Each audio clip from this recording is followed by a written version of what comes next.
Some people are very good at interviewing. Sure. And there's a lot of people that are amazing at interviews and suck, if that's what you're saying. Yeah, or if you have the hindsight to know, like, all right, that's who this guy is. He does have a good line of but he's full of but I can work with that because you can't wizard a wizard. Yeah, exactly. I had a couple of people like that. I kind of like that in a way, to a certain extent. Yeah, but to be able, like, at this point now, you, me, some of the other guys in there, to be able to say, hey, I have something that I can give you. You know what I mean? And I'm not going to just give it to anybody.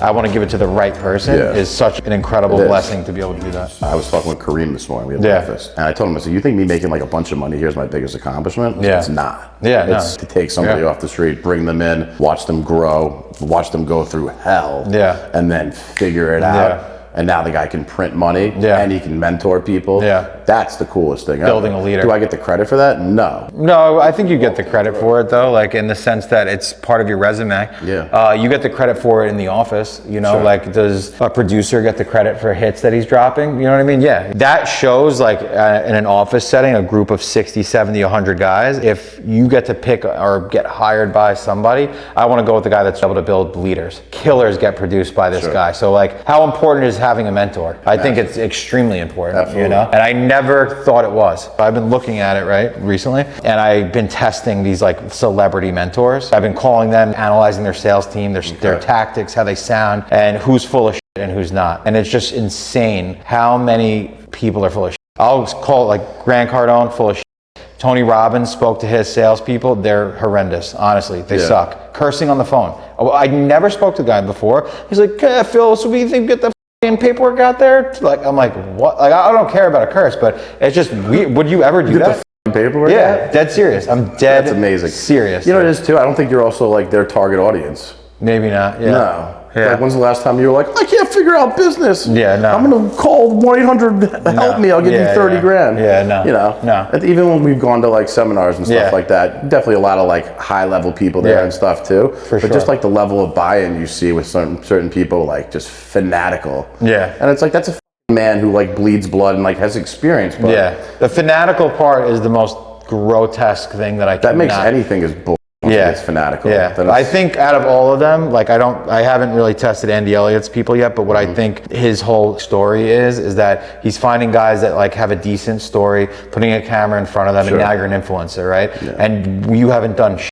Your skin isn't that thick. You have never built a thing in your life. Maybe he has, right? He has, but the guys that he has around him, hey, you look good, you're jacked, and you could talk. Camera, you're an influencer. You're an expert. Everyone's a expert, and they're not. But the only person that I actually would suggest and co-sign is Patrick Bet-David. He's the only one that's like good, but being fanatical about it, like standing up like woo, like you're at church. I don't have any patience for that. It's true, man. And a lot of times the best teachers, they show up in your life. Like, you're my direct mentor right now in life. I've had a few before.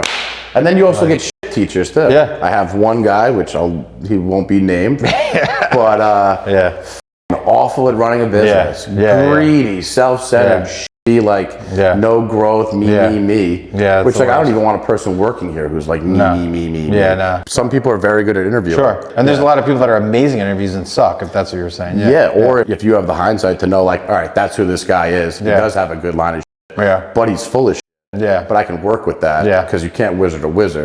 Exactly. I had a couple like people like that. I kind of like that in a way, to a certain extent. But you can learn from like people that are doing it the wrong way and be like, I'm never going to be like that guy. I've learned like that too, actually. If you're smart enough to take those L's and turn them into a lesson book for yourself to like not do, that's a good one. But it is. When the student is ready, the teacher will appear. The influencer people that are out there, like I said, 99.9% of them are full of shit. Brad Lee, all these guys, they want to sell you something. If your mentor is trying to sell you something, they're full of shit, 100%. You know what I mean? Because unfortunately, the game is not that complicated. No, but that being said, there's a lot coming to the future. I know that you have a lot of building that you want to do this upcoming year, 2025, 2026. And we're going to definitely keep doing these. This is going to grow into something incredible. I'll tell you right now, you know what I mean? We're going to look back at these videos and be like, hey, you remember we were doing in there? You remember we were talking about that? Like just everything else we do? Stay tuned. And if you're not a part of it and you want to be mentored and you want to actually learn how to sell and not have to pay someone to learn how to sell,